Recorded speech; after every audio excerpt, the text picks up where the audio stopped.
Enzymes catalyze chemical reactions, and we would not necessarily want every single chemical reaction that could happen in the cell to happen all the time.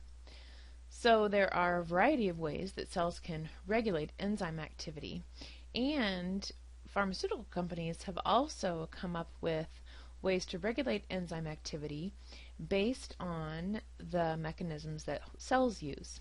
So what I'm going to do today is describe the mechanisms of regulation, and then also some ways in which we've exploited those mechanisms in order to treat different conditions. Let me just remind you about an enzyme. Remember, an enzyme has its active site, and this is where the substrate binds in order for the chemical reaction to happen. Once it happens, the enzyme is released in its original state and can catalyze a reaction over and over again. Something else that's important to point out is that one enzyme can only catalyze one type of reaction. So there's no other substrate that would fit right here in the active site. So this particular enzyme is specific for this particular substrate. And so when cells want to regulate enzyme activity, they're regulating only one enzyme catalyzed reaction. In addition to an active site, there can also be an allosteric site. Allosteric is another position on the enzyme. It's not a spot where the substrate binds, but instead it's a spot where non-competitive regulation can occur. Non-competitive inhibitors can bind here, and what they're doing is not competing with the substrate for the active site, but instead changing the shape of the enzyme in general so that the active site no longer binds to the substrate.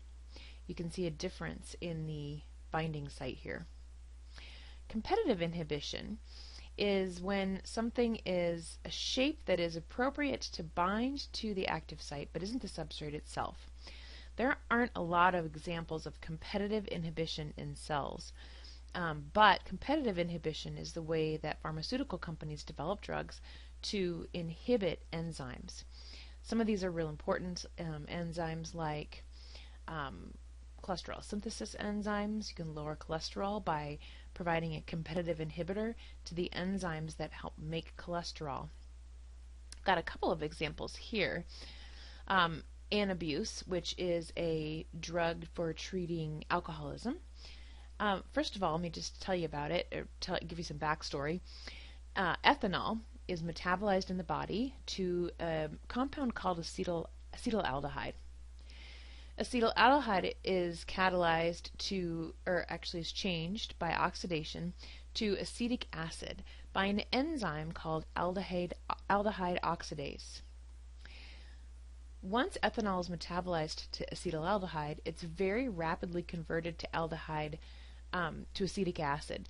And acetic acid is used as a substrate in a lot of different types of chemical reactions to build things in the cell.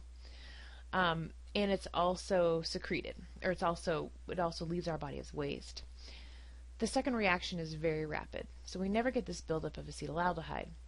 If we get a buildup of acetaldehyde, we would have all kinds of unpleasant side effects, nausea and vomiting, and that's what Anabuse does. Anabuse inhibits this enzyme right here. So people take Anabuse because as soon as you drink alcohol, you get violently ill. And the idea is that Anabuse makes you not want to not drink alcohol because of all the nasty side effects. What it's doing, Anabuse is doing, is it's blocking that enzyme to rapidly degrade acetaldehyde to acetic acid. Acetaldehyde builds up and you get very sick. Another example of a manufactured competitive inhibition is the drug Propecia. And this is the one that people use for hair loss, men use for hair loss. It inhibits an enzyme that converts testosterone to dihydrotestosterone. And the buildup and conversion to dihydrotestosterone is implicated in hair loss. The idea behind Propecia is it acts as a competitive inhibitor with this enzyme so that it can't bind to testosterone and will not create dihydrotestosterone. So competitive inhibition is a clever trick used by drug companies, but isn't the most common type of inhibition in the cell. Instead, allosteric inhibition is more common. And it's particularly important in metabolism. Metabolism is defined as the sum of all the chemical reactions in the cell. There are thousands of chemical reactions occurring in the cell. There are reactions that lead to the production of ATP. Every one of the amino acids that we can make is a result of a series of chemical reactions, so part of a chemical pathway. And I'll show you more about metabolism and all the different pathways when we talk about cellular respiration. But there are basically thousands of these intersecting pathways, each pathway consisting of multiple enzyme-catalyzed reactions happening one in a row.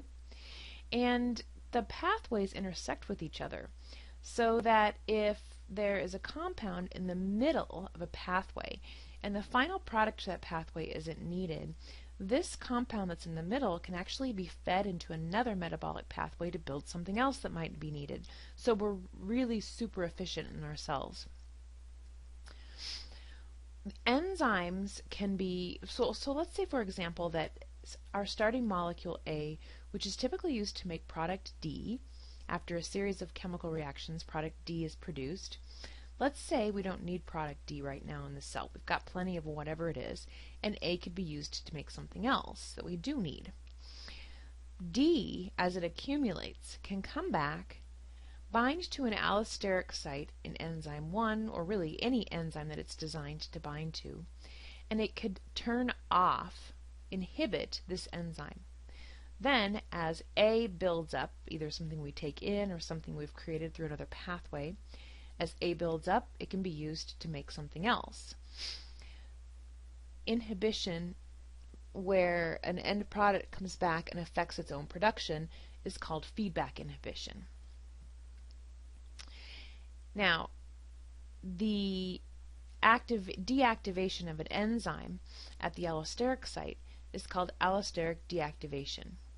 This active site becomes unavailable to the substrates, and this molecule has done that by binding and actually changing the shape of the enzyme. So that's an example, or that's what would happen in feedback inhibition. Then there are also ways to turn on an enzyme in an allosteric way. This site could be one that instead, when bound to a regulatory molecule, makes the active sites open up and be available to the substrates. Either way, we're talking about an allosteric regulation, and that means binding to an opposite site and affecting the shape of the enzyme. Allosteric regulation is all over the place in metabolism, and what we're going to look forward to next for the next module is a discussion of metabolism and metabolism's central series of reactions called cellular respiration.